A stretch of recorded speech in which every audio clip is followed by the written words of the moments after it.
ਸਤਨਾਮ ਸ਼੍ਰੀ ਵਾਹਿਗੁਰੂ ਸਾਹਿਬ JIO. Guru Nanak ਅਕਾਲ ਸਰੂਪੰ ਸ਼੍ਰੀ ਗੁਰੂ ਅੰਗਦ ਬਹੁ ਬਪਤਰਾ ਅਨੂਪੰ ਸ਼੍ਰੀ ਗੁਰੂ ਅਮਰਦਾਸ ਅਮਰ ਅਮਿਤੰ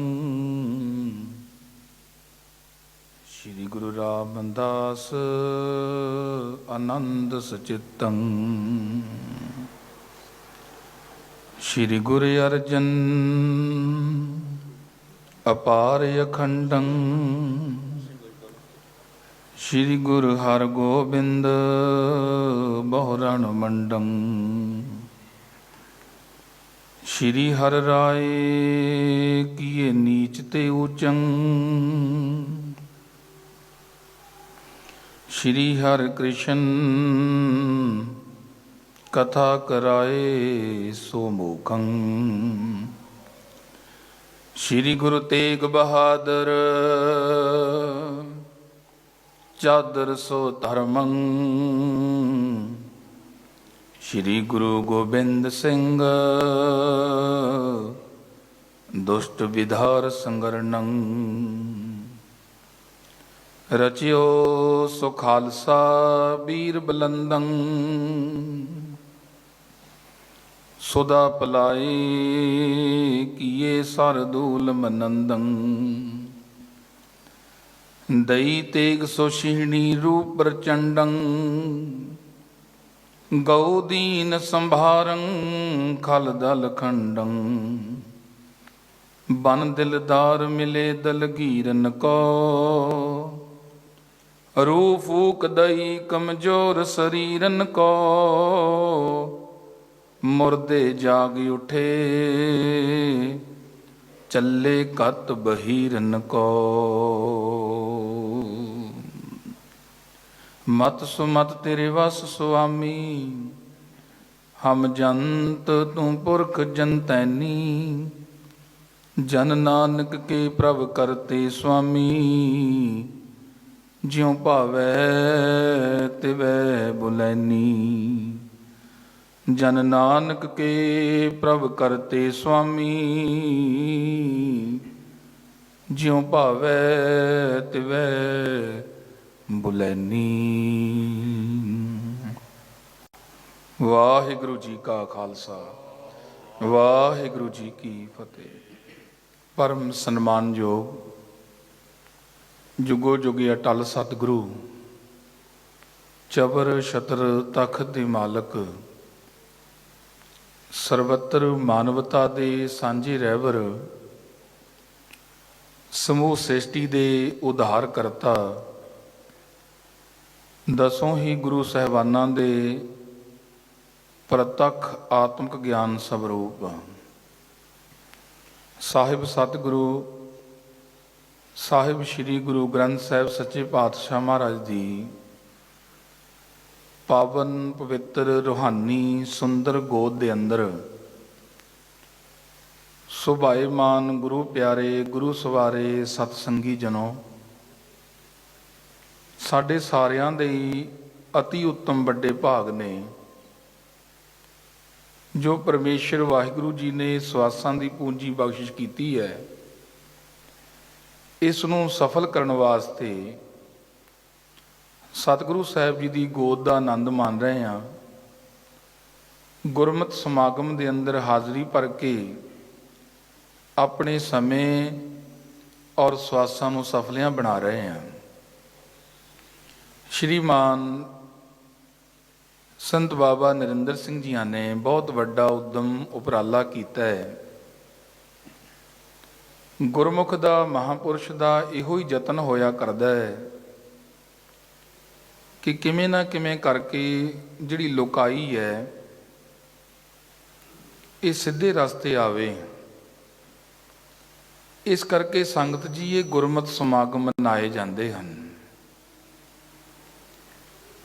ਸੰਗਤ ਜੀ ਇਹ ਗੁਰੂ ਸਾਹਿਬ ਜੀ ਦੀ ਖੁਸ਼ੀ ਪ੍ਰਾਪਤ ਕਰਨੀ ਤੇ ਲੁਕਾਈ ਦੇ ਭਲੇ ਵਾਸਤੇ ਇਹ ਬਹੁਤ ਵੱਡਾ ਯਤਨ ਹੈ। ਆਪ ਜੀ ਲੰਮੇ ਸਮੇਂ ਤੋਂ ਬਹੁਤ ਪਿਆਰ ਦੇ ਨਾਲ ਬੈਠੇ ਹੋ ਔਰ ਸੰਗਤ ਜੀ ਮੈਂ ਮਹਿਸੂਸ ਕਰ ਰਿਹਾ ਸੀ ਕਿ ਤੁਹਾਡੇ ਅੰਦਰੋਂ ਸਾਹ ਦੀ ਆਵਾਜ਼ ਵੀ ਨਹੀਂ ਆ ਰਹੀ। ਤੁਸੀਂ ਇੰਨੀ ਇਕਾਗਰਤਾ ਦੇ ਨਾਲ ਬੈਠੇ ਹੋ, ਇੰਨਾ ਗੁਰੂ ਸਾਹਿਬ ਨੂੰ ਪਿਆਰ ਕਰਕੇ ਬੈਠੇ ਹੋ। ਇਹਦਾ ਭਾਵ ਅਰਥ ਹੈ ਕਿ ਤੁਸੀਂ ਸ਼੍ਰੀਮਾਨ ਸੰਤ ਬਾਬਾ ਮਹਿੰਦਰ ਸਿੰਘ ਜੀ ਮਹਾਂਪੁਰਸ਼ਾਂ ਦੀ ਜੋ ਉਹਨਾਂ ਨੇ ਆਪਣੇ ਜੀਵਨ ਦੇ ਵਿੱਚ ਘਾਲ ਕਮਾਈ ਕੀਤੀ ਹੈ ਉਹ ਫਲੀਭੂਤ ਹੋਈ ਹੈ। ਆਪ ਜੀ ਨੇ ਉਹਨਾਂ ਦੀ ਸੰਗਤ ਕੀਤੀ ਹੈ ਤੇ ਸੰਗਤ ਦੇ ਅੰਦਰ ਆਪ ਜੀ ਬੜੀ ਇਕਾਗਰਤਾ ਦੇ ਨਾਲ ਬੈਠੇ ਹੋ। ਸੰਗਤ ਜੀ ਮੈਂ ਤੁਹਾਨੂੰ ਇਸ ਗੱਲ ਦੀ ਵਧਾਈ ਦਿੰਦਾ ਹਾਂ। ਕਈ ਵਾਰ ਕੀ ਹੁੰਦਾ ਹੈ, ਆਪਾਂ ਗੁਰਮਤਿ ਸਮਾਗਮਾਂ ਵਿੱਚ ਜਾਂਦੇ ਹਾਂ ਕਿ ਉੱਥੇ ਆਡਾ ਆਪਣਾ ਹੀ ਰੌਲਾ ਨਹੀਂ ਮੁੱਕਦਾ, ਫਿਰ ਅਸੀਂ ਵਿਚਾਰ ਵੀ ਕੀ ਸੁਣਨੀ ਹੋਈ। ਪਰ ਇੱਥੇ ਮੈਂ ਇਹ ਮਹਿਸੂਸ ਕੀਤਾ ਹੈ ਕਿ ਸ਼੍ਰੀਮਾਨ ਸੰਤ ਬਾਬਾ ਮਹਿੰਦਰ ਸਿੰਘ ਜੀ ਮਹਾਂਪੁਰਸ਼ਾਂ ਨੇ ਇਸ ਪਾਵਨ ਸਥਾਨ ਨੂੰ ਆਪਣੀ ਤਪੋ ਭੂਮੀ ਬਣਾ ਕੇ ਜਿੱਥੇ ਸਿਮਰਨ ਕੀਤਾ ਹੈ, ਉਹਦਾ ਬਹੁਤ ਵੱਡਾ ਅਸਰ ਇਸ ਤਪੋ ਭੂਮੀ ਤੇ ਹੈ। ਸੰਗਤ ਜੀ, ਸਾਹਿਬੇ ਕਮਾਲ ਸ਼੍ਰੀ ਗੁਰੂ ਗੋਬਿੰਦ ਸਿੰਘ ਸੱਚੇ ਪਾਤਸ਼ਾਹ ਮਹਾਰਾਜ ਸਾਹਿਬ ਜੀ ਦੇ ਪਾਵਨ ਜੀਵਨ ਦੀਆਂ ਵਿਚਾਰਾਂ ਔਰ ਸੰਤ ਬਾਬਾ ਅੰਬੇ ਮਾਜਰੇ ਵਾਲੇ ਮਹਾਂਪੁਰਸ਼ ਉਹਨਾਂ ਦੇ ਜੀਵਨ ਅੰਮ੍ਰਿਤ ਸੁਚਿੱਤਰ ਜਿੱਤਰ ਜੀਵਨ ਦੇ ਵਿੱਚੋਂ ਵੀ ਆਪ ਜੀ ਨੇ ਮਹਾਂਪੁਰਸ਼ਾਂ ਤੋਂ ਗੁਰਮਤਿ ਦੀਆਂ ਵਿਚਾਰਾਂ ਸੁਣੀਆਂ ਆ। ਆਓ ਰਹਿੰਦੇ ਸਮੇਂ ਨੂੰ ਵੀ ਸਫਲ ਕਰਨਾ ਕਰੀਏ। ਸਤਿਗੁਰੂ ਸ਼੍ਰੀ ਗੁਰੂ ਗੋਬਿੰਦ ਸਿੰਘ ਸੱਚੇ ਪਾਤਸ਼ਾਹ ਮਹਾਰਾਜ ਨੇ ਜੋ ਵੱਡਾ ਕਾਰਨਾਮਾ ਕੀਤਾ ਹੈ, ਸੰਗਤ ਜੀ ਇਹਦੀ ਲੋੜ ਕਿਉਂ ਪਈ ਹੈ? ਸਤਿਗੁਰੂ ਗੁਰੂ ਗੋਬਿੰਦ ਸਿੰਘ ਸੱਚੇ ਪਾਤਸ਼ਾਹ ਮਹਾਰਾਜ ਨੂੰ ਸ਼ਮਸ਼ੀਰ ਕਿਉਂ ਚੁੱਕਣੀ ਪਈ ਹੈ? ਸੰਗਤ ਜੀ, ਇਸ ਸੰਸਾਰ ਦੇ ਅੰਦਰ ਵਿਦਵਾਨ ਸੱਜਣਾ ਨੇ ਲੜਾਈ ਦੇ 3 ਕਾਰਨ ਮੰਨੇ ਹਨ। ਜਰ ਹੈ, ਜੋਰੂ ਹੈ ਤੇ ਜ਼ਮੀਨ ਹੈ। ਪਰ ਸੰਗਤ ਜੀ, ਸ਼੍ਰੀ ਗੁਰੂ ਗੋਬਿੰਦ ਸਿੰਘ ਸੱਚੇ ਪਾਤਸ਼ਾਹ ਮਹਾਰਾਜ ਦਾ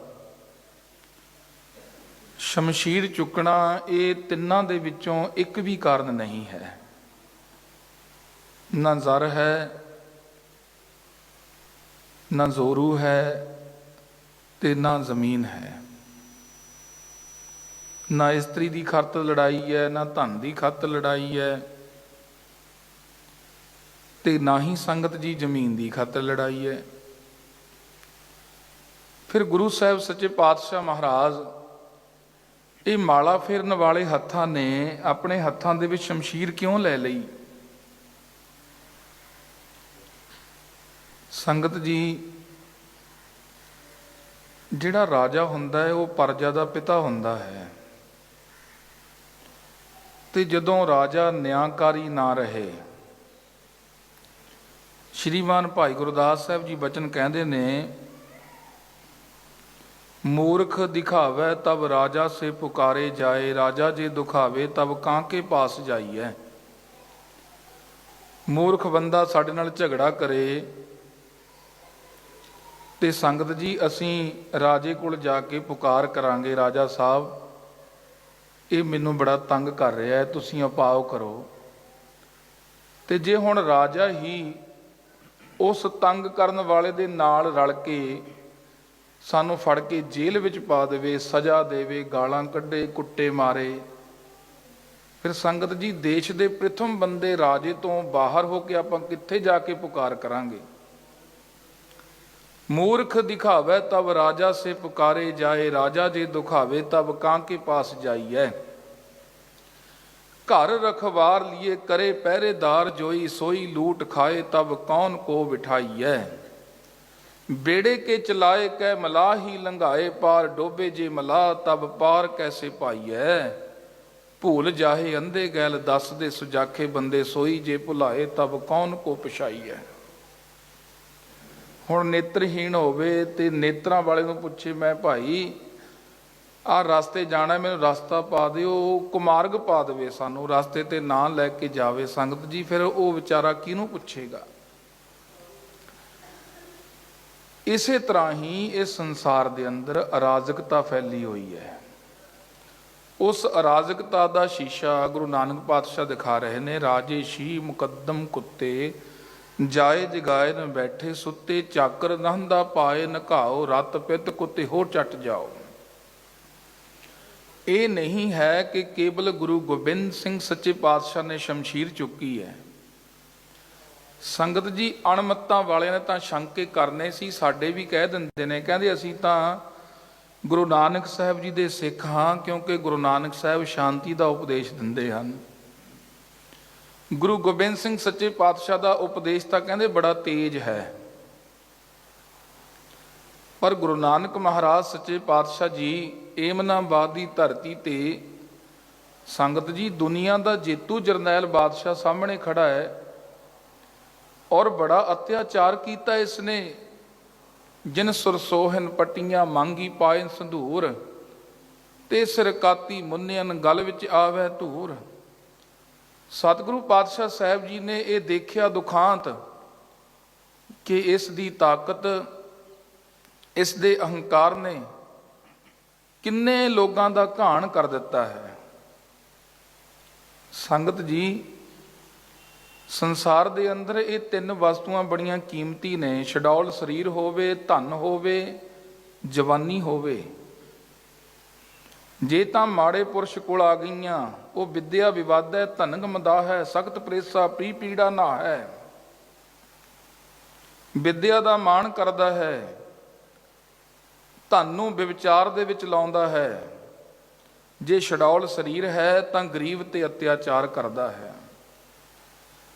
ਤੇ ਜੇ ਤਿੰਨੋਂ ਵਸਤੂਆਂ ਗੁਰਮੁਖ ਦੇ ਕੋਲ ਆ ਜਾਣ, ਖਾਲਸਾਏ ਸਾਧੂ ਵਿਪਰੀਤ ਮਤੇ ਤਤਰ, ਗਿਆਨ ਆਏ ਦਾਨ ਆਏ ਚੂ ਰਖਸ਼ਣਾ ਆਏ। ਵਿਦਵਾਨ ਕਹਿੰਦਾ ਉਹ ਪੜ੍ਹੀ ਵਿਦਿਆ ਦੇ ਨਾਲ ਅੱਗਿਓਂ ਵਿਦਿਆ ਦਾ ਦਾਨ ਵੰਡਦਾ ਹੈ, ਗਿਆਨ ਦਿੰਦਾ ਲੋਕਾਂ ਨੂੰ, ਧਨ ਦੇ ਨਾਲ ਆਰਥਿਕਤਾ ਨੂੰ ਉੱਚੀਆਂ ਚੁੱਕਣ ਵਾਸਤੇ ਮਦਦ ਕਰਦਾ ਹੈ। ਤੇ ਜਦੋਂ ਛਡੌਲ ਸਰੀਰ ਹੁੰਦਾ ਹੈ, ਫਿਰ ਹੱਥ ਵਿੱਚ ਸ਼ਮਸ਼ੀਰ ਪਕੜ ਕਰਕੇ ਉਹ ਗਰੀਬ ਦੀ, ਧੀ ਦੀ, ਮਜ਼ਲੂਮ ਦੀ ਰਾਖੀ ਕਰਦਾ ਹੈ। ਪਰ ਪਾਤਸ਼ਾਹ ਸਾਹਿਬ ਜੀ ਕਹਿੰਦੇ, ਬਾਬਰ ਇਤੀ ਮਾਰ ਪਈ ਕੁਰਲਾਣੇ, ਤੈਂ ਕੀ ਦਰਦ ਨਾ ਆਇਆ। ਤੂੰ ਬੜਾ ਆਪਣੇ ਆਪ ਨੂੰ ਤਾਕਤਵਰ ਬਾਦਸ਼ਾਹ ਮੰਨਦਾ ਹੈ, ਪਰ ਆ ਇਹ ਸੀਰ ਚੁੰਗ ਦੇ ਬੱਚਿਆਂ ਦਾ ਕੀ ਕਸੂਰ ਹੈ, ਬਜ਼ੁਰਗਾਂ ਦਾ ਕੀ ਕਸੂਰ ਹੈ, ਇਹਨਾਂ ਧੀਆਂ ਭੈਣਾਂ ਦਾ ਕੀ ਕਸੂਰ ਹੈ ਜਿਨ੍ਹਾਂ ਦੇ ਸੁਹਾਗ ਉਜੜ ਗਏ। ਸੰਗਤ ਜੀ, ਇੱਕ ਪਾਸੇ ਬਹੁਤ ਹੀ ਜ਼ੁਲਮ ਦੇ ਨਾਲ ਭਰੀ ਹੋਈ ਤਲਵਾਰ ਹੈ, ਇੱਕ ਪਾਸੇ ਜਗਤ ਦੇ ਸਵਾਮੀ ਜੀ ਦੇ ਅੰਮ੍ਰਿਤ ਬੋਲ ਨੇ, ਤੇ ਉਸ ਤਲਵਾਰ ਨੂੰ ਠਾਰਤਾ, ਤੇ ਉਹ ਤਲਵਾਰ ਗੁਰੂ ਨਾਨਕ ਸਾਹਿਬ ਦੇ ਚਰਨਾਂ ਤੇ ਝੁਕੀ ਹੈ। ਬਾਬਰ ਗੁਰੂ ਨਾਨਕ ਮਹਾਰਾਜ ਦੇ ਉਪਦੇਸ਼ਾਂ ਤੋਂ ਪ੍ਰਭਾਵਿਤ ਹੋਇਆ ਕਿ ਹਾਂ, ਕੋਈ ਸੱਚਾ ਹੈ ਜਿਹੜਾ ਸਾਹਮਣੇ ਮੇਰੇ ਖੜ ਕੇ ਕਹਿਣ ਦੀ ਜੁਰਤ ਰੱਖਦਾ ਹੈ। ਸੰਗਤ ਜੀ, ਸਟੇਜੀ ਭਾਸ਼ਣ ਤਾਂ ਬਹੁਤ ਹੋ ਜਾਂਦੇ ਨੇ, ਪਰ ਸੱਚ ਕਹਿਣਾ ਇਹ ਤਾਂ ਸੱਪ ਦੀ ਸਿਰੀ ਤੇ ਪੈਰ ਧਰਨਾ ਤਾਂ ਹਰ ਕੋਈ ਧਰ ਲੈਂਦਾ। ਕਿਸਾਨ ਵੀਰ ਨਾ ਜਦੋਂ ਖੇਤਾਂ ਵਿੱਚ ਰਹਿੰਦੇ ਨੇ, ਇਹ ਸੱਪ ਦੀ ਸਿਰੀ ਤੇ ਆਮ ਹੀ ਪੈਰ ਧਰਿਆ ਜਾਂਦਾ ਇਹਨਾਂ ਦਾ। ਪਰ ਜਿਹੜੀ ਸੱਚ ਦੀ ਸਿਰੀ ਹੈ, ਜਿਨ੍ਹਾਂ ਨੇ ਇਸ ਤੇ ਪੈਰ ਧਰਿਆ, ਸੰਗਤ ਜੀ, ਸੱਚ ਦੀ ਸਿਰੀ ਤੇ ਪੈਰ ਧਰਨਾ ਬੜਾ ਮੁਸ਼ਕਲ ਹੈ। ਇਹ ਤਾਂ ਵਿਰਲੇ ਵਿਰਲੇ ਧਰਦੇ ਨੇ, ਉਹਨਾਂ ਨੂੰ ਫਿਰ ਆਸਣ ਤਵੀਆਂ ਤੇ ਲਗਾਉਣੇ ਪੈਂਦੇ ਹਨ, ਉਹ ਉਬਲਦੀਆਂ ਦੇਗਾਂ ਵਿੱਚ ਬੈਠਣਾ ਪੈਂਦਾ ਹੈ, ਆਰਿਆਂ ਨਾਲ ਤਨ ਚਰਾਉਣੇ ਪੈਂਦੇ ਨੇ, ਸਿਰੋਂ ਖੋਪਰ ਲਹਾਉਣੇ ਪੈਂਦੇ ਨੇ, ਬੰਦ ਬੰਦ ਕਟਾਉਣੇ ਪੈਂਦੇ ਨੇ, ਆਪਣੇ ਬੱਚੇ ਆਪਣੇ ਹੱਥੀਂ ਤੋਰਨੇ ਪੈਂਦੇ ਨੇ, ਨਿੱਕੀਆਂ ਜਿੰਦਾਂ ਵੱਡੇ ਸਾਕੇ, ਫਿਰ ਉਹਨੂੰ ਨੀਹਾਂ ਵਿੱਚ ਖੜਨਾ ਪੈਂਦਾ ਹੈ। ਸੱਚ ਦੀ ਸਿਰੀ ਬੜੀ ਔਖੀ ਹੈ ਸੰਗਤ ਜੀ, ਜਿਨ੍ਹਾਂ ਨੇ ਸੱਚ ਦੀ ਸਿਰੀ ਤੇ ਪੈਰ ਧਰੇ। ਪਰ ਸੱਚਾ ਉਰੇ ਸਭ ਕੋ ਉੱਪਰ ਸੱਚ ਅਚਾਰ, ਸੱਚ ਸਾਰਿਆਂ ਨਾਲੋਂ ਉੱਪਰ ਹੈ। ਗੁਰੂ ਨਾਨਕ ਪਾਤਸ਼ਾਹ ਸਾਹਿਬ ਜੀਆਂ ਨੇ ਉਹ ਜ਼ੁਲਮ ਦੀ ਤਲਵਾਰ ਨੂੰ ਖੁੰਡਿਆਂ ਕਰ ਦਿੱਤਾ ਸੰਗਤ ਜੀ, ਤੇ ਬਾਬਰ ਪਾਤਸ਼ਾਹ ਦੇ ਵਚਨਾਂ ਦੇ ਅੱਗੇ ਝੁਕ ਗਿਆ। ਗੁਰੂ ਨਾਨਕ ਮਹਾਰਾਜ ਸਾਹਿਬ ਜੀ ਨੇ ਇਸ ਮਿਸ਼ਨ ਦੀ ਆਰੰਭਤਾ ਕਰ ਦਿੱਤੀ ਹੈ ਕਿ ਸੱਚ ਕਹਿਣੋਂ ਨਹੀਂ ਹਟਣਾ। ਤੇ ਗੁਰੂ ਗੋਬਿੰਦ ਸਿੰਘ ਸੱਚੇ ਪਾਤਸ਼ਾਹ ਮਹਾਰਾਜ ਦੀ ਤਲਵਾਰ ਚੁੱਕਣ ਦਾ ਇਹੋ ਹੀ ਕਾਰਨ ਹੈ ਕਿ ਪਾਤਸ਼ਾਹ ਤਾਂ ਆਪ ਕਹਿੰਦੇ ਨੇ, ਚੂੰ ਕਾਰ ਅਜ ਹਮਾਹਿਲ ਤੇ ਦਰਗੁੰਜਸਤ ਹਲਾਲ ਅਸਤ ਬੁਰਦਨ ਵਾ ਸ਼ਮਸ਼ੀਰੇ ਦਸਤ। ਜਦੋਂ ਜਿਉਣ ਦੇ ਸਾਰੇ ਹੀਲੇ ਵਸੀਲੇ ਮੁੱਕ ਜਾਣ, ਉਸ ਸਮੇਂ ਤਲਵਾਰ ਚੁੱਕਣੀ ਜਾਇਜ਼ ਹੈ। ਤੇ ਪਾਤਸ਼ਾਹ ਕਹਿੰਦੇ, ਇਹ ਜਿਹੜੀ ਅਸੀਂ ਕਿਰਪਾਨ ਚੁੱਕੀ ਹੈ, ਸਾਨੂੰ ਸ਼ੌਂਕ ਥੋੜੀ ਹੈ, ਸ਼ੌਂਕ ਕਰਕੇ ਨਹੀਂ ਚੁੱਕੀ, ਨਾ ਕਿਸੇ ਬਦਲਾਖੋਰੀ ਦੇ ਸੰਬੰਧ ਵਿੱਚ ਚੁੱਕੀ ਹੈ। ਸਾਡੀ ਤਾਂ ਤਲਵਾਰ ਜ਼ੁਲਮ ਦੇ ਵਿਰੁੱਧ ਹੈ। ਜਿਹੜਾ ਜ਼ੁਲਮ ਕਰੇਗਾ ਗੁਰੂ ਨਾਨਕ ਸਾਹਿਬ ਜੀ ਦਾ ਘਰ, ਉਹਦੀ ਵਿਰੋਧਤਾ ਕਰੇਗਾ। ਉਹਨੂੰ ਕਿਸ ਤਰ੍ਹਾਂ ਵੀ ਹਟਾਇਆ ਜਾਵੇ, ਉਹ ਸ਼ਬਦਾਂ ਦੇ ਨਾਲ ਮੰਨਦਾ ਹੈ ਤਾਂ ਵੀ ਠੀਕ ਹੈ, ਉਹ ਵਿਚਾਰਾਂ ਦੇ ਨਾਲ ਮੰਨਦਾ ਹੈ ਤਾਂ ਵੀ ਠੀਕ ਹੈ। ਜੇ ਉਹ ਨਹੀਂ ਮੰਨਦਾ ਤਾਂ ਮੂਰਖ ਗੰਢ ਪਵੈ ਮੋਹ ਮਾਰ। ਪਾਤਸ਼ਾਹ ਬਾਣੀ ਦੇ ਅੰਦਰ ਕਹਿੰਦੇ ਨੇ, ਮੂਰਖ ਦਾ ਮੂੰਹ ਬੰਦ ਕਰਾਉਣਾ ਹੋਵੇ ਤਾਂ ਉਹਦੇ ਮੂੰਹ ਤੇ ਕਸੁੰਨ ਮਾਰਨਾ ਪੈਂਦਾ ਹੈ, ਕਿਉਂਕਿ ਮੂਰਖ ਨੇ ਉਹਨੋਂ ਟਾਈਮ ਰੁਕਣਾ ਨਹੀਂ, ਉਹਨੇ ਬੋਲੀ ਜਾਣਾ ਹੈ, ਬੋਲੀ ਜਾਣਾ ਹੈ। ਉਹ ਸ਼ਬਦਾਂ ਦੇ ਨਾਲ ਸਮਝਣ ਵਾਲੇ ਨਹੀਂ ਹੁੰਦੇ, ਉਹ ਬਾਤਾਂ ਦੇ ਨਾਲ ਸਮਝਣ ਵਾਲੇ ਨਹੀਂ ਹੁੰਦੇ। ਤੇ ਗੁਰੂ ਗੋਬਿੰਦ ਸਿੰਘ ਸੱਚੇ ਪਾਤਸ਼ਾਹ ਮਹਾਰਾਜ ਕਹਿੰਦੇ, ਅਸੀਂ ਤਾਂ ਤਲਵਾਰ ਚੁੱਕੀ ਹੈ ਕਿ ਜਦੋਂ ਬਾਤਾਂ ਨਾਲ ਮੰਨਣੋਂ ਹਟ ਗਏ ਤਾਂ ਫਿਰ ਅਸੀਂ ਚੂੰਕਾਰ ਅਜ ਹਮਾ ਹੀਲ ਤੇ ਦਰ ਗੁੰਜਸਤ ਹਲਾਲ ਅਸਤ ਵਰਦਨ ਵਾ ਸ਼ਮਸ਼ੀਰੇ ਦਸਤ। ਫਿਰ ਅਸੀਂ ਸ਼ਮਸ਼ੀਰ ਦੇ ਮੁੱਠੇ ਨੂੰ ਹੱਥ ਪਾਇਆ ਹੈ। ਤੇ ਸੰਗਤ ਜੀ, ਸ਼੍ਰੀ ਗੁਰੂ ਗੋਬਿੰਦ ਸਿੰਘ ਸੱਚੇ ਪਾਤਸ਼ਾਹ, ਪਹਿਲਾਂ ਵੀ ਬਾਬਾ ਜੀ ਨੇ ਕਿਹਾ ਕਿ ਅਸੀਂ ਤਾਂ ਉਹਨਾਂ ਦਾ ਦੇਣ ਨਹੀਂ ਦੇ ਸਕਦੇ, ਪਰ ਗੁਰਮੁਖ ਪਿਆਰਿਓ, ਮੈਂ ਉਹੀ ਵਿਚਾਰ ਫਿਰ ਦੁਹਰਾ ਦੇਵਾਂ ਕਿ ਅਸੀਂ ਤਾਂ ਕਹਿੰਦੇ ਹਾਂ ਗੁਰੂ ਨਾਨਕ ਦੇ ਸਿੱਖ ਹਾਂ ਜੀ। ਅਸੀਂ ਗੁਰੂ ਨਾਨਕ ਸਾਹਿਬ ਜੀ ਦੇ ਵਿੱਚ, ਗੁਰੂ ਗੋਬਿੰਦ ਸਿੰਘ ਸੱਚੇ ਪਾਤਸ਼ਾਹ ਮਹਾਰਾਜ ਦੇ ਵਿੱਚ ਬਹੁਤ ਵੱਡਾ ਅੰਤਰ ਮੰਨਦੇ ਹਾਂ ਅਸੀਂ।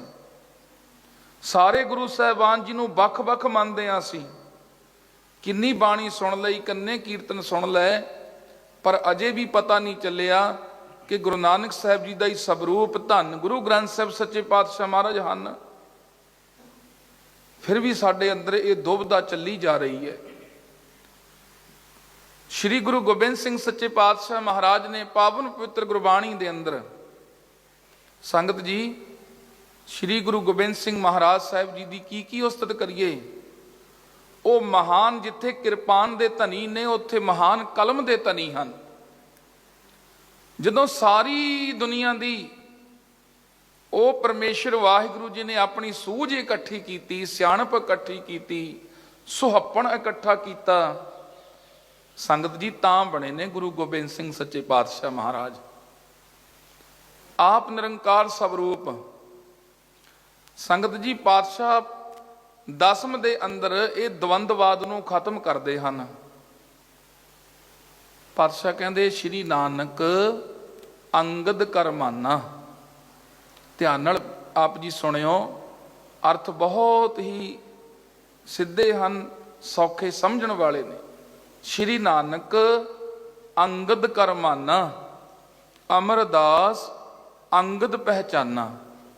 ਅਮਰਦਾਸ ਰਾਮਦਾਸ ਕਹਾਇਓ, ਸਾਧਨ ਲਖਾ ਮੂੜ ਨਹਿ ਪਾਇਓ। ਭਿੰਨ ਭਿੰਨ ਸਭੂ ਕਰ ਜਾਨਾ, ਏਕ ਰੂਪ ਕਿਨਹੂ ਪਹਿਚਾਨਾ। ਪਾਤਸ਼ਾਹ ਕਹਿੰਦੇ, ਭਿੰਨ ਭਿੰਨ ਕਰਕੇ, ਵੱਖਰੇ ਵੱਖਰੇ ਕਰਕੇ ਜਾਣਨਾ ਕੀਤਾ ਲੋਕਾਂ ਨੇ, ਕਿਉਂਕਿ ਜਿਹੜੇ ਮੂੜ ਕਹਿੰਦੇ ਨੇ ਮੂਰਖ ਨੂੰ, ਗੁਰੂ ਪਾਤਸ਼ਾਹ ਮੂਰਖ ਕਹਿ ਰਹੇ ਨੇ। ਜਿਹੜੇ ਲੋਕ ਕਹਿ ਰਹੇ ਨੇ ਮਹਾਰਾਜ ਗੁਰੂ ਨਾਨਕ ਸਾਹਿਬ ਜੀ ਹੋਰ ਨੇ, ਗੁਰੂ ਅੰਗਦ ਦੇਵ ਜੀ ਹੋਰ ਨੇ। ਭਿੰਨ ਭਿੰਨ ਸਭੂ ਕਰ ਜਾਨਾ, ਏਕ ਰੂਪ ਕਿਨਹੂ ਪਹਿਚਾਨਾ। ਕੋਈ ਵਿਰਲੇ ਵਿਰਲੇ ਨੇ ਜਿਨ੍ਹਾਂ ਨੂੰ ਇੱਕ ਸਵਰੂਪ, ਜਿਨ੍ਹਾਂ ਤੇ ਕਿਰਪਾ ਹੋ ਜਾਂਦੀ ਹੈ ਮਹਾਰਾਜ ਦੀ। ਉਹ ਸਮਝਦੇ ਨੇ ਕਿ 10 ਜਾਮੇ ਇੱਕੋ ਹੀ ਹਨ। ਜਿਨ ਜਾਨਾ ਤਿਨ ਹੀ ਸਿੱਧ ਪਾਈ, ਬਿਨ ਸਮਝੈ ਸਿੱਧ ਹੱਥ ਨਾ ਆਈ। ਰਾਮਦਾਸ ਹਰ ਸੋ ਮਿਲ ਗਏ, ਗੁਰਤਾ ਦੇਤ ਅਰਜਨੈ ਭਏ। ਜਬ ਅਰਜਨ ਪ੍ਰਭ ਲੋਕ ਪਠਾਏ, ਹਰ ਗੋਬਿੰਦ ਤੈ ਠਾਂ ਬੈਠਾਏ। ਹਰ ਗੋਬਿੰਦ ਪ੍ਰਭ ਲੋਕ ਸਿਧਾਰੇ, ਹਰੀ ਰਾਏ ਤੈ ਠਾਂ ਬੈਠਾਰੇ। हरि कृष्ण तिन के सुत भय, तिन ते तेग बहादुर पए। बचित्र नाटक 10वां ग्रंथ श्री गुरु गोबिंद सिंह सच्चे पातशाह। महाराज साहब जी कहते भाई इस तरह ये इक्को ही जोत है, महल बदलते चले गए ने। जो गुरु नानक महाराज साहब जी ने सिद्धांत की आरंभता की, ਉਹੀ ਸਿਧਾਂਤ ਅੱਗਿਓਂ ਅੱਗੇ ਚੱਲਦਾ ਰਿਹਾ ਸੰਗਤ ਜੀ। ਤੇ ਸ਼੍ਰੀ ਗੁਰੂ ਗੋਬਿੰਦ ਸਿੰਘ ਸੱਚੇ ਪਾਤਸ਼ਾਹ ਮਹਾਰਾਜ ਦੀ ਤਾਂ ਡਿਊਟੀ ਹੀ ਪਰਮੇਸ਼ਰ ਵਾਹਿਗੁਰੂ ਜੀ ਨੇ ਲਗਾਉਣੀ ਕੀਤੀ, ਇਸ ਸੰਸਾਰ ਦੇ ਅੰਦਰ ਧਰਮ ਚਲਾਉਣ ਵਾਸਤੇ। ਪਾਤਸ਼ਾਹ ਦਾ ਆਗਮਨ ਵੀ ਆ ਰਿਹਾ ਹੈ ਪੋਸ ਦੀ 7ਵੀਂ ਦਾ 17 ਤਰੀਕ ਨੂੰ। ਸੰਗਤ ਜੀ ਜਦੋਂ ਆਪ ਜੀ ਦੁਸ਼ਟ ਦਮਨ ਦੇ ਸਵਰੂਪ ਦੇ ਵਿੱਚ ਹੋ, श्री अकाल पुरख परमेश्वर वाहिगुरू जी ने अपनी गोद अंदर बुलाउणा कीता। कहंदे असीं तप कर रहे सी, तप साधत हर मोहे बुलायो।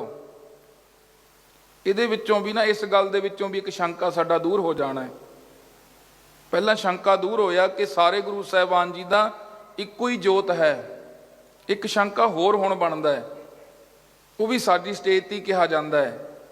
ਕਹਿੰਦੇ ਜਦੋਂ ਗੁਰੂ ਤੇਗ ਬਹਾਦਰ ਸੱਚੇ ਪਾਤਸ਼ਾਹ ਮਹਾਰਾਜ ਦਾ ਪਾਵਨ ਸੀਸ ਜਿਹੜਾ ਹੈ, ਸਿਰ ਜਿਹੜਾ ਹੈ, ਉਹ ਭਾਈ ਜੈਤਾ ਜੀ ਲੈ ਕੇ ਆਏ ਤੇ ਸਤਿਗੁਰੂ ਬਾਲਾ ਪ੍ਰੀਤਮ ਜੀ ਪੁੱਛਦੇ ਨੇ, ਭਾਈ ਜੈਤਾ ਜੀ ਉੱਥੇ ਸਿੱਖ ਕਿੰਨੇ ਸਨ? ਤੇ ਕਹਿੰਦੇ ਭਾਈ ਜੈਤਾ ਜੀਆਂ ਨੇ ਕਿਹਾ ਮਹਾਰਾਜ ਕੋਈ ਪਛਾਣ ਨਹੀਂ ਆਈ। ਤੇ ਕਹਿੰਦੇ ਉਸ ਸਮੇਂ ਗੁਰੂ ਗੋਬਿੰਦ ਸਿੰਘ ਸੱਚੇ ਪਾਤਸ਼ਾਹ ਨੇ ਬਚਨ ਕੀਤਾ ਕਿ ਹੁਣ ਅਸੀਂ ਐਸਾ ਇੱਕ ਪੰਥ ਖਾਲਸਾ ਸਾਜਾਂਗੇ ਜਿਹਦੀ ਵੱਖਰੀ ਪਹਿਚਾਣ ਹੋਵੇਗੀ। ਪਰ ਸੰਗਤ ਜੀ ਜਦੋਂ ਸਤਿਗੁਰੂ ਸਾਹਿਬ ਜੀ ਦੀ ਪਾਵਨ ਸਵੈ ਜੀਵਨੀ ਅਸੀਂ ਪੜ੍ਹਦੇ ਹਾਂ ਤੇ ਉਹਦਾ ਪਤਾ ਚੱਲਦਾ ਹੈ ਕਿ ਇਹ ਤਾਂ ਬਹੁਤ ਪਹਿਲਾਂ ਬਚਨ ਹੋ ਚੁੱਕਿਆ ਹੈ ਮਹਾਰਾਜ ਨੂੰ। ਤਪ ਸਾਧਤ ਹਰ ਮੋਹੇ ਬੁਲਾਇਓ, ਇਮ ਕਹਿ ਕੇ ਇਹ ਲੋਕ ਪਠਾਇਓ। ਕਹਿੰਦੇ ਸਾਨੂੰ ਤਪ ਕਰਦਿਆਂ ਨੂੰ ਬਹੁਤੇ ਤਾਂ ਹੁਣ ਮੰਨਦੇ ਹੀ ਨਹੀਂ ਹਨ, ਮੁਨਕਰ ਹੋ ਗਏ। ਕਹਿੰਦੇ ਹੇਮਕੁੰਡ ਦਾ ਕੋਈ ਨਾਮੋ ਨਿਸ਼ਾਨ ਨਹੀਂ, ਕੋਈ ਸਾਡੇ ਇਤਿਹਾਸ ਨਾਲ ਵਹਿ ਵਾਸਤਾ ਨਹੀਂ ਹੈ। ਚਲੋ ਸੰਗਤ ਜੀ ਉਹਨਾਂ ਦੀ ਮੱਤ ਉਹਨਾਂ ਨੂੰ ਮੁਬਾਰਕ ਹੈ, ਪਰ ਅਸੀਂ ਤਾਂ ਸਤਿਗੁਰੂ ਸਾਹਿਬ ਜੀ ਦੀ ਪਾਵਨ ਬਾਣੀ ਨੂੰ ਸੱਤ ਕਰਕੇ ਮੰਨਣਾ ਹੈ। ਆਪਣੇ ਅਮੋਲਕ ਜੀਵਨ ਨੂੰ ਬਾਣੀ ਪੜ੍ਹ ਕੇ ਸਵਾਰਨਾ ਹੈ, ਨਾ ਕਿ ਇਹਨਾਂ ਦੇ ਝਗੜਿਆਂ ਝੇੜਿਆਂ ਵਿੱਚ ਪੈ ਕੇ ਆਪਣੇ ਸਮੇਂ ਨੂੰ ਖਰਾਬ ਕਰਨਾ। ਸੰਗਤ ਜੀ ਜਦੋਂ ਪਰਮੇਸ਼ਰ ਵਾਹਿਗੁਰੂ ਜੀ ਨੇ ਬੁਲਾਇਆ, ਕਹਿੰਦੇ ਉਸ ਸਮੇਂ ਸਾਨੂੰ ਇੱਕ ਹੁਕਮ ਕੀਤਾ, ਸ਼੍ਰੀ ਅਕਾਲ ਪੁਰਖ ਵਾਚ ਇਸ ਕੀਟ ਪ੍ਰਤ। ਦੇਖੋ ਕਿੰਨੇ ਪਿਆਰੇ ਬਚਨ, ਨਿਮਰਤਾ ਦੇ ਬਚਨ ਨੇ ਸੰਗਤ ਜੀ। ਗੁਰੂ ਗੋਬਿੰਦ ਸਿੰਘ ਸੱਚਾ ਪਾਤਸ਼ਾਹ ਆਪ ਨਿਰੰਕਾਰ ਸਵਰੂਪ, ਪਰ ਨਿਮਰਤਾ ਕਿਤਨੀ ਕਿ ਆਪਣੇ ਆਪ ਨੂੰ ਕਹਿ ਰਹੇ ਨੇ ਸ਼੍ਰੀ ਅਕਾਲ ਪੁਰਖ ਵਾਚ ਇਸ ਕੀਟ ਪ੍ਰਤ, ਮੇਰੇ ਕੀੜੇ ਪ੍ਰਤੀ ਸ਼੍ਰੀ ਅਕਾਲ ਪੁਰਖ ਜੀ ਨੇ ਬਚਨ ਕਹੇ। ਗੁਰੂ ਰਾਮਦਾਸ ਹਮ ਕੀਰੇ ਕਿਰਮ ਸਤਿਗੁਰ ਸਰਨਾਈ, ਕਰ ਦਇਆ ਨਾਮ ਪ੍ਰਗਾਸ। ਕਿੰਨੀ ਨਿਮਰਤਾ ਦੇ ਬਚਨ ਨੇ। ਪਰ ਸੰਗਤ ਜੀ ਅੱਜ ਅਸੀਂ ਬਾਣੀ ਪੜ੍ਹਨ ਵਾਲੇ ਆ ਨਾ, ਸਾਡੇ ਅੰਦਰੋਂ ਇਹ ਨਿਮਰਤਾ ਦਾ ਗਹਿਣਾ ਘਟਦਾ ਜਾ ਰਿਹਾ ਹੈ, ਇਹਦੇ ਅੰਦਰ ਧੁੰਦਲਾਪਣ ਆਉਂਦਾ ਜਾ ਰਿਹਾ ਹੈ। ਸੰਗਤ ਜੀ ਅਸੀਂ ਆਪਣੇ ਆਪ ਨੂੰ ਕਦੇ ਵੀ ਨੀਵਾਂ ਨਹੀਂ ਅਖਵਾਉਂਦੇ। ਇੱਥੇ ਹੀ ਹੁਣੇ ਹੀ ਭਾਈ ਸੁਖਦੇਵ ਸਿੰਘ ਜੀ ਮੇਰੀ ਇਹ ਕਥਾ ਵਾਰਤਾ ਤੋਂ ਬਾਅਦ ਮੇਰਾ ਨਾਮ ਜ਼ਿਕਰ ਨਾ ਕਰਨ, ਸੰਗਤ ਜੀ ਮੇਰੇ ਚਿਹਰੇ ਦੇ ਹਾਵ ਭਾਵ ਦੇਖ ਲਿਓ ਤੁਸੀਂ ਕਿਹੋ ਜਿਹੇ ਹੋ ਜਾਣੇ ਨੇ। ਪਰ ਐਡੇ ਸਤਿਗੁਰੂ ਜਿਨ੍ਹਾਂ ਦੇ ਪਾਵਨ ਮੁਖਾਰਬਿੰਦ ਵਿੱਚੋਂ ਪਾਵਨ ਬਾਣੀ ਇਸ ਸੰਸਾਰ ਦੇ ਵਿੱਚ ਆਈ, ਮੱਧਮ ਵਾਹਿਗੁਰੂ ਜੀ ਦੇ ਬਾਣੀ, ਵਾਹਿਗੁਰੂ ਜੀ ਦੀ ਮੱਧਮ ਸਤਿਗੁਰੂ ਜੀ ਦੇ ਸਵਰੂਪ ਮੁਖ ਹਨ, ਉਹਨਾਂ ਵਿੱਚ ਕਿੰਨੀ ਨਿਮਰਤਾ ਹੈ। ਪਰ ਅੱਜ ਅਸੀਂ ਬਾਣੀ ਪੜ੍ਹਨ ਵਾਲੇ ਆਪਣੇ ਅੰਦਰ ਨਿਮਰਤਾ ਲੈ ਕੇ ਆਈਏ, ਅਸੀਂ ਬੋਲਣ ਵਾਲੇ ਵੀ, ਆਪ ਸੁਣਨ ਵਾਲੇ ਵੀ, ਫਿਰ ਸਾਡਾ ਭਲਾ ਹੈ। ਸੰਗਤ ਜੀ ਨਿਮਰਤਾ ਵਾਲਿਆਂ ਦੇ ਬੇੜੇ ਪਾਰ ਹੁੰਦੇ ਨੇ। ਮਿਟਾ ਦੇ ਆਪਣੀ ਹਸਤੀ ਕੋ ਅਗਰ ਮਰਾਤਵਾ ਚਾਹੀਏ। ਸੰਗਤ ਜੀ ਕੀ ਬਚਨ ਕਹੇ, ਕਹਿੰਦੇ ਮੇਰੇ ਕੀੜੇ ਪ੍ਰਤੀ ਪੁਰਖਾ ਜਬ ਪਹਿਲੇ ਹਮ ਸਿਸ਼ਟ ਬਨਾਈ, ਦਈਤ ਰਚਿਤ ਦੁਸ਼ਟ ਦੁਖਦਾਈ, ਤੇ ਬਲ ਭੁਜ ਬਬਰੇ ਹਵੇ ਗਏ, ਪੂਜਤ ਪਰਮ ਪੁਰਖ ਰਹਿ ਗਏ, ਤੇ ਹਮ ਤਨਕ ਤਨਕ ਮੋ ਖਾਪੇ, ਤਿਨ ਕੀ ਥੌਰ ਦੇਵਤੇ ਥਾਪੇ, ਤੇ ਪੀ ਬਲ ਪੂਜਾ ਉਰਝਾਇਓ, ਆਪਨ ਹੀ ਪਰਮੇਸ਼ਰ ਕਹਾਇਓ, महादेव अच्युत कहवायो, विष्णु आप ही को ठहरायो। ब्रह्मा पार ब्रह्म बखाना, प्रभु को प्रभु न किन्हू जाना।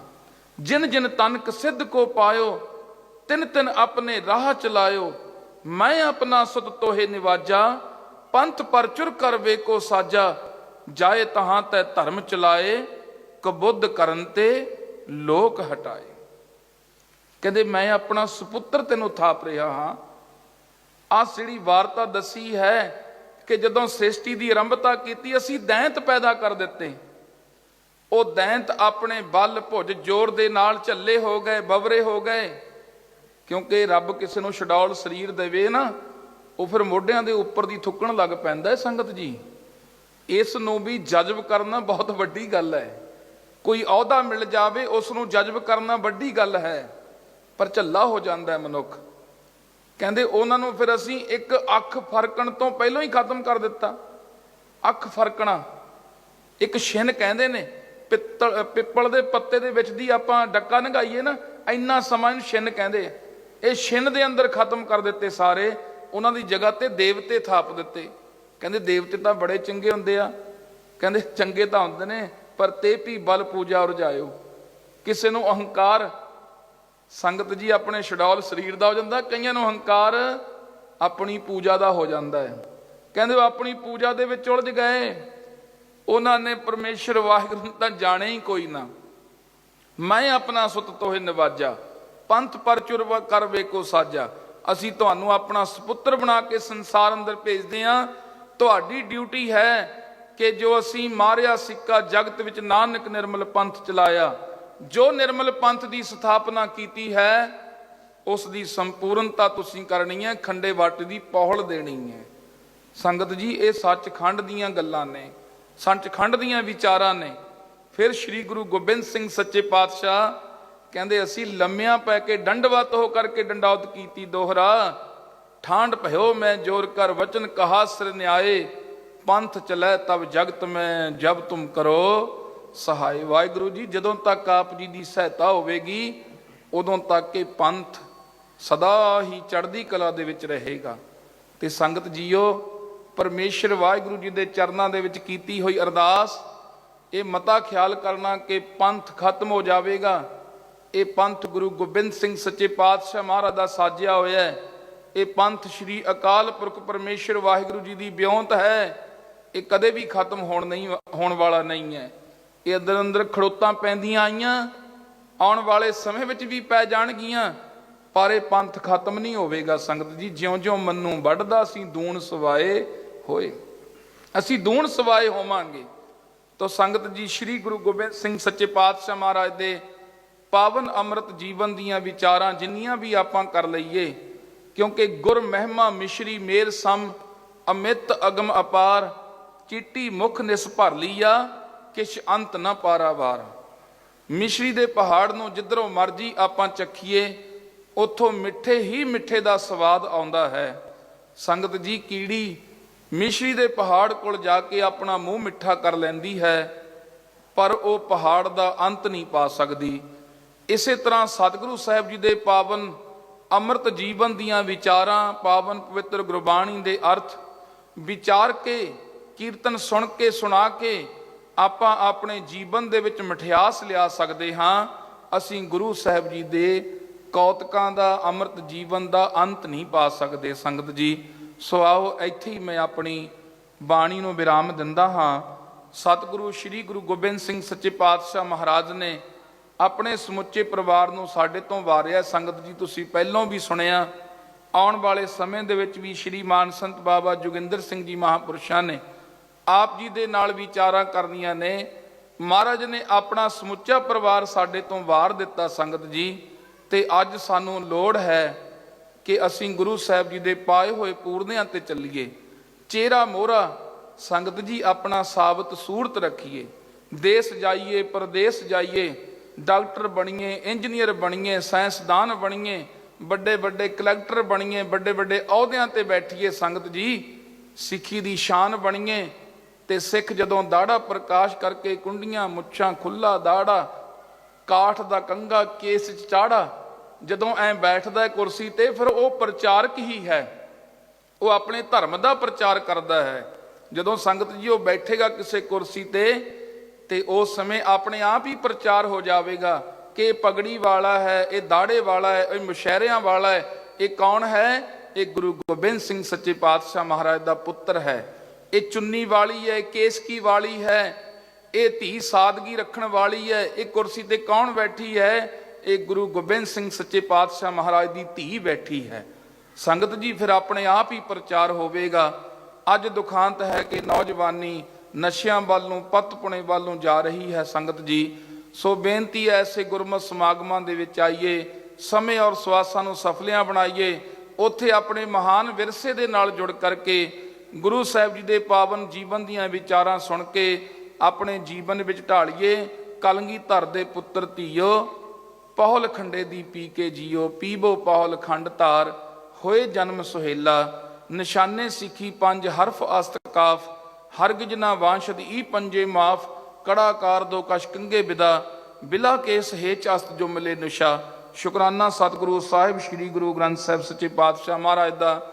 ਰੋਮ ਰੋਮ ਕਰਕੇ ਰਿਣੀਆਂ ਆਪਣੇ ਵਿਦਿਆ ਦਾਤੇ ਸੱਚਖੰਡ ਵਾਸੀ ਸੰਤ ਬਾਬਾ ਗੁਰਮੇਲ ਸਿੰਘ ਸਾਹਿਬ ਜੀਆਂ ਦੇ, ਔਰ ਮੇਰੇ ਵੱਡੇ ਭਰਾਤਾ ਸ਼੍ਰੀਮਾਨ ਬਾਬਾ ਹਰਨੇਕ ਸਿੰਘ ਜੀ, ਜਿਨ੍ਹਾਂ ਦੀ ਯੋਗ ਅਗਵਾਈ ਹੇਠ ਦਾਸ ਵਿਦਿਆ ਦੀ ਪ੍ਰਾਪਤੀ ਕਰਦੇ ਨੇ, ਔਰ ਆਪ ਗੁਰੂ ਕੀਆਂ ਸੰਗਤਾਂ ਦੇ ਜੋੜੇ ਝਾੜਨ ਵਾਸਤੇ ਪਹੁੰਚੇ ਸ਼੍ਰੀਮਾਨ ਸੰਤ ਬਾਬਾ ਨਰਿੰਦਰ ਸਿੰਘ ਜੀਆਂ ਦਾ, ਭਾਈ ਗੁਰਦੀਪ ਸਿੰਘ ਜੀ, ਭਾਈ ਸੁਖਦੇਵ ਸਿੰਘ ਜੀ, ਹੋਰ ਸਾਰੇ ਜਥੇ ਦਾ ਭਾਈ, ਬਹੁਤ ਬਹੁਤ ਧੰਨਵਾਦ ਜਿਨ੍ਹਾਂ ਮੇਰੇ ਵਰਗੇ ਅਣਜਾਣ ਨੂੰ ਸਮਾਂ ਦੇ ਕਰਕੇ ਨਵਾਜਣਾ ਕੀਤਾ। ਭੁੱਲ ਪਰ ਖਿਮਾ ਜੀ, ਸੰਬਤ ਸਾਹਾ ਲਿਖਿਆ, ਮਿਲ ਕਰ ਪਾਵੋ ਤੇਲ।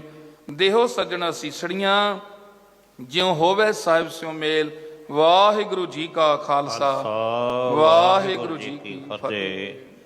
ਸਾਧ ਸੰਗਤ ਜੀ, ਆਪ ਜੀ ਨੇ ਸ੍ਰੀ ਗੁਰੂ ਗੋਬਿੰਦ ਸਿੰਘ ਸਾਹਿਬ ਮਹਾਰਾਜ ਜੀਆਂ ਦੇ ਪੁਨਰ ਜਨਮ ਦੀ ਕਥਾ ਤੇ ਵਿਚਾਰਾਂ ਵਿਸਥਾਰਪੂਰਵਕ ਸਰਵਣ ਕੀਤੀਆਂ ਨੇ ਬਾਬਾ ਅਵਤਾਰ ਸਿੰਘ ਜੀ ਪਾਸੋਂ। ਬਾਬਾ ਜੀ ਦਾ ਬਹੁਤ ਬਹੁਤ ਧੰਨਵਾਦ। ਸੋ ਹੁਣ ਬੇਨਤੀ ਹੈ ਸ਼੍ਰੀਮਾਨ ਸੰਤ ਬਾਬਾ ਹਰਨੇਕ ਸਿੰਘ ਜੀ ਰਾਮਪੁਰ ਵਾਲਿਆਂ ਨੂੰ ਕਿ ਗੁਰੂ ਘਰ ਦਾ ਜੋ ਸਤਿਕਾਰ ਹੈ, ਸਨਮਾਨ ਹੈ, ਉਹ ਪ੍ਰਾਪਤ ਕਰਨ। ਇਹਨਾਂ ਦੇ ਨਾਲ ਹੀ ਬਾਬਾ ਅਵਤਾਰ ਸਿੰਘ ਜੀ ਜੋ ਬੜੇ ਗੂੜ੍ਹੇ ਕਥਾਵਾਚਕ ਹਨ, ਉਹਨਾਂ ਨੂੰ ਵੀ ਸਨਮਾਨ। ਬੋਲੇ ਸੋ ਨਿਹਾਲ।